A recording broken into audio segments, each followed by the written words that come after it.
Subscribe कीजिए गुरु ज्ञान channel को और बेल आइकन दबाइए लेटेस्ट वीडियो सबसे पहले देखने के लिए।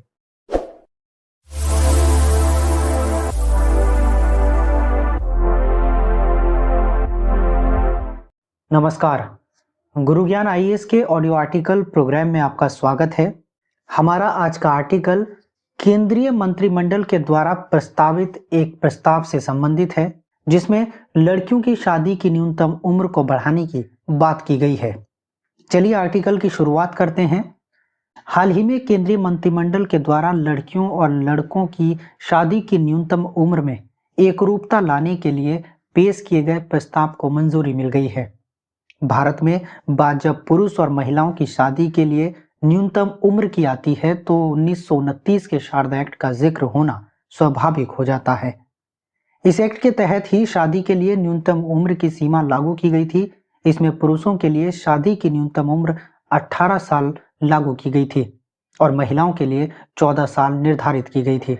उस वक्त इस कानून को लगभग पूरे देश में लागू किया गया था, लेकिन 1949 में यानी आज़ादी के बाद लागू इस न्यूनतम सीमा में बदलाव किया गया और इस बदलाव के तहत पुरुषों के लिए तो उम्र की ये न्यूनतम सीमा 18 साल ही बनी रही, लेकिन लड़कियों के लिए इस न्यूनतम उम्र को 14 साल से बढ़ाकर 15 साल कर दिया गया। इसके बाद 1978 में पुरुष और महिलाओं दोनों के लिए शादी की न्यूनतम उम्र में संशोधन किया गया, जिसके द्वारा न्यूनतम उम्र को बढ़ाकर पुरुषों के लिए 21 साल और लड़कियों के लिए 18 साल निर्धारित किया गया। यह प्रस्ताव निश्चित रूप से सतत विकास लक्ष्य 5 को साकार करने की दिशा में एक प्रगतिशील कदम है, जहां राष्ट्र राज्यों से लैंगिक समानता की प्राप्ति के लिए नीति निर्माण की अपेक्षा की गई है।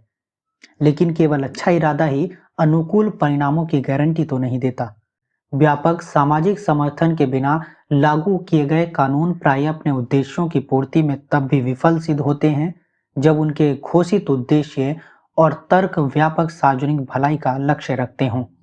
दरअसल देश में मातृत्व मृत्यु दर को कम करने और महिलाओं में आवश्यक पोषण स्तर को बनाए रखने से जुड़े मुद्दों को लेकर 4 जून 2020 को सरकार ने एक टास्क फोर्स का गठन किया था। जया जेटली की अध्यक्षता वाली इस टास्क फोर्स ने लड़कियों के विवाह के न्यूनतम उम्र की सीमा बढ़ाने की सिफारिश की थी। इसके पीछे का तर्क यह था कि जल्दी शादी और कम उम्र में प्रेगनेंसी से महिला और उसके बच्चे दोनों के पोषण, संपूर्ण स्वास्थ्य और मानसिक स्वास्थ्य पर असर होता है। कम उम्र में शादी का असर शिशु मृत्यु दर, मातृ मृत्यु दर और महिला सशक्तिकरण पर पड़ता है, क्योंकि जल्दी शादी होने से लड़कियों को शिक्षा और आजीविका का अवसर नहीं मिल पाता। इसके अलावा लैंगिक समानता को बढ़ावा देने और बाल विवाह को हतोत्साहित करने के लिए लड़कियों की शादी की न्यूनतम उम्र को 18 साल से बढ़ाकर 21 साल करने की सिफारिश की गई। टास्क फोर्स ने आगे सुझाव दिया था कि सरकार लड़कियों के लिए स्कूल और कॉलेज की संख्या बढ़ाए और दूर दराज के इलाकों में लड़कियों के स्कूल तक पहुंचने की भी व्यवस्था करे। लड़कियों को स्किल और बिजनेस ट्रेनिंग के साथ साथ सेक्स एजुकेशन देने का भी सुझाव दिया गया था। देखते हैं भारत में न्यूनतम विवाह योग्य आयु के क्या स्थिति है। वर्तमान कानून हिंदुओं के लिए हिंदू विवाह अधिनियम 1955 विवाह के लिए लड़की की न्यूनतम आयु 18 वर्ष और लड़के की न्यूनतम आयु 21 वर्ष निर्धारित करता है। इस्लाम में यौवन यानी प्यूबर्टी प्राप्त कर चुके नाबालिग के विवाह को वैध माना जाता है। विशेष विवाह अधिनियम 1954 और बाल विवाह निषेध अधिनियम 2006 भी महिलाओं के लिए 18 वर्ष और पुरुषों के लिए 21 वर्ष की आयु को विवाह के लिए न्यूनतम आयु के रूप में निर्धारित करता है। लिंग अंतराल को कम करने के लिए भारत ने कुछ प्रयास किए हैं। भारत ने वर्ष 1993 में महिलाओं के विरुद्ध सभी प्रकार के भेदभाव के उन्मूलन पर कन्वेंशन की पुष्टि की थी, यानी convention on the elimination of all forms of discrimination against women यानी CEDAW। इस कन्वेंशन का अनुच्छेद 16 बाल विवाह का कठोरता से निषेध करता है और सरकारों से महिलाओं के लिए न्यूनतम विवाह आयु का निर्धारण करने एवं उन्हें लागू करने की अपेक्षा करता है।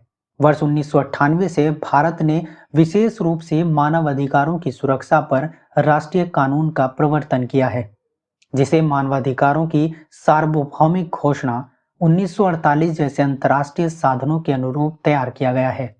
न्यूनतम आयु निर्धारित करने के कुछ कारण हैं, जैसे कानून के द्वारा विशेष रूप से बाल विवाह को गैर कानूनी घोषित करने और नाबालिगों के साथ दुर्व्यवहार पर रोक लगाने के लिए विवाह की न्यूनतम आयु निर्धारित की गई है।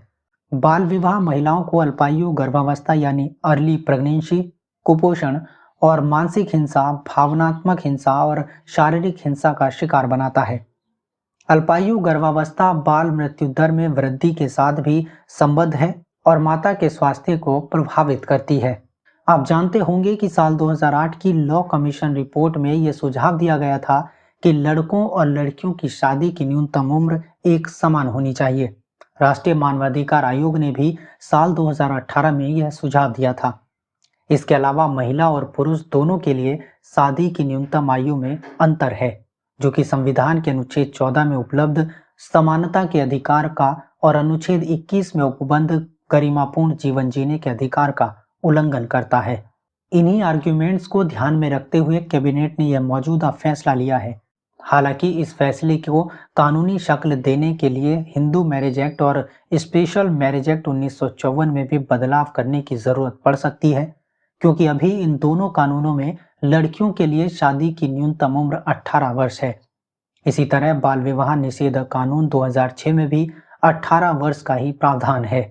गौरतलब है कि मुस्लिम पर्सनल लॉ के अनुसार लड़की के तरुण अवस्था में पहुंचने पर यानी 15 साल की उम्र में ही शादी की अनुमति है।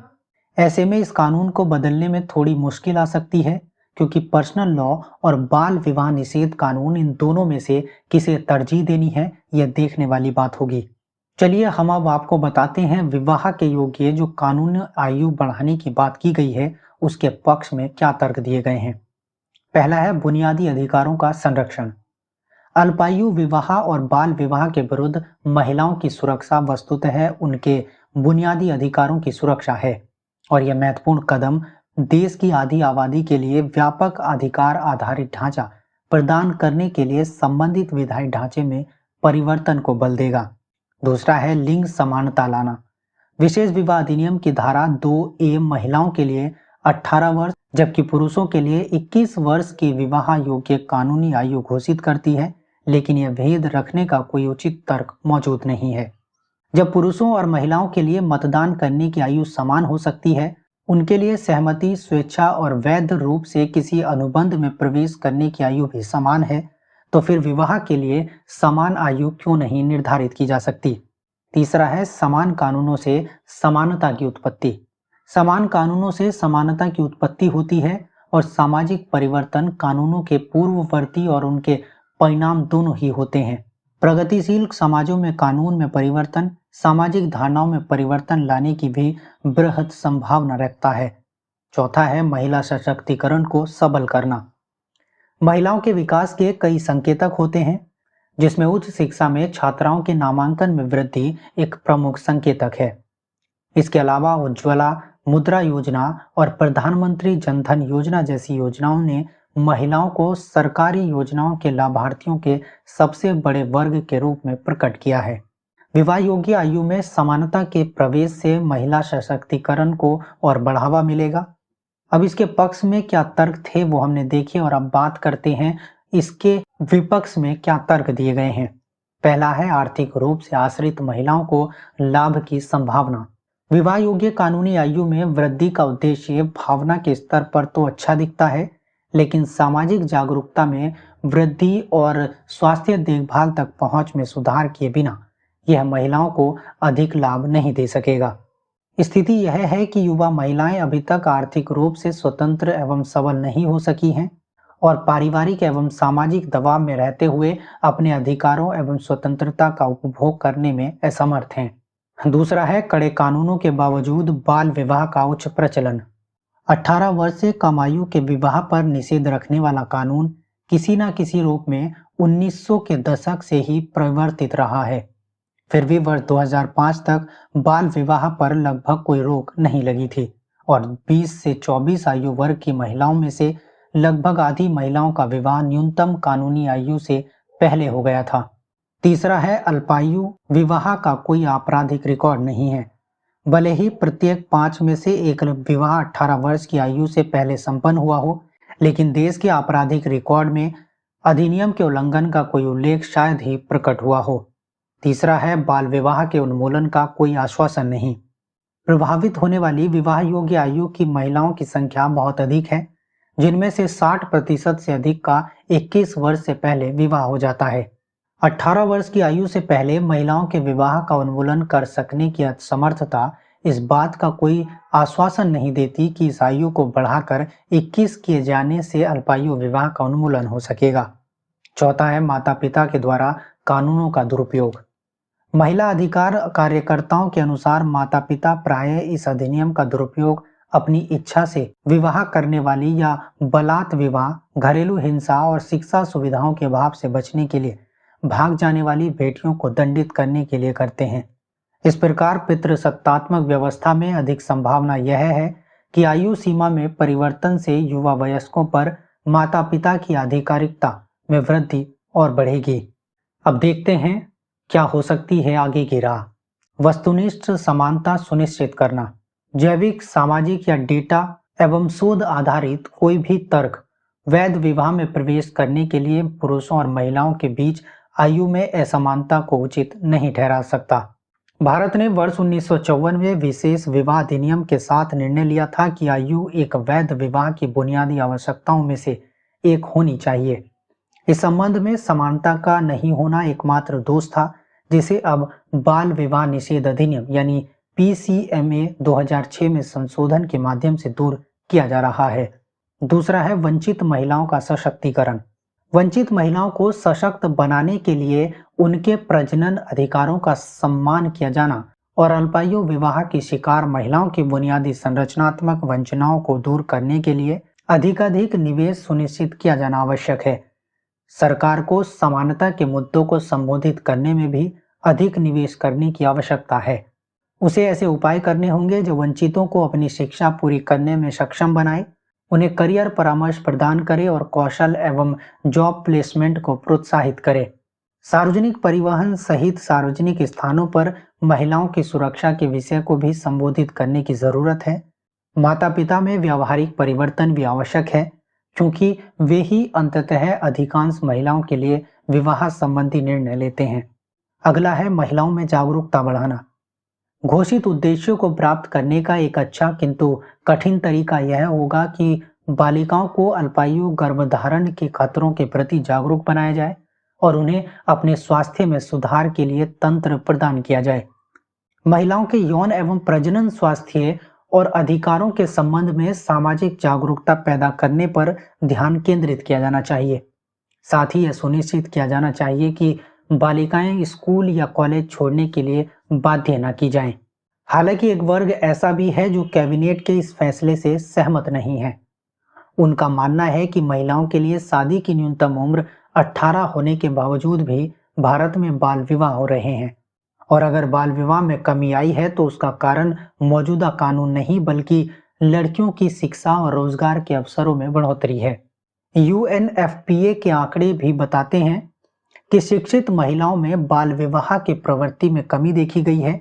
ऐसे में अगर कैबिनेट के इस फैसले को कानूनी जामा पहनाया जाता है तो समाज का वो वर्ग जो कम शिक्षित है उस पर इस कानून का ज्यादा असर नहीं पड़ेगा और वह चोरी छिपे अपने सामाजिक मान्यताओं को तरजीह देता रहेगा और बाल विवाह में इच्छित कमी नहीं आ पाएगी।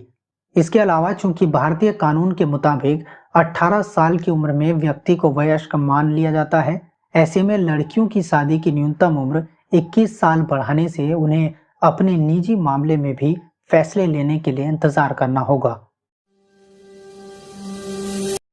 सब्सक्राइब कीजिए गुरु ज्ञान चैनल को और बेल आइकन दबाइए लेटेस्ट वीडियो सबसे पहले देखने के लिए।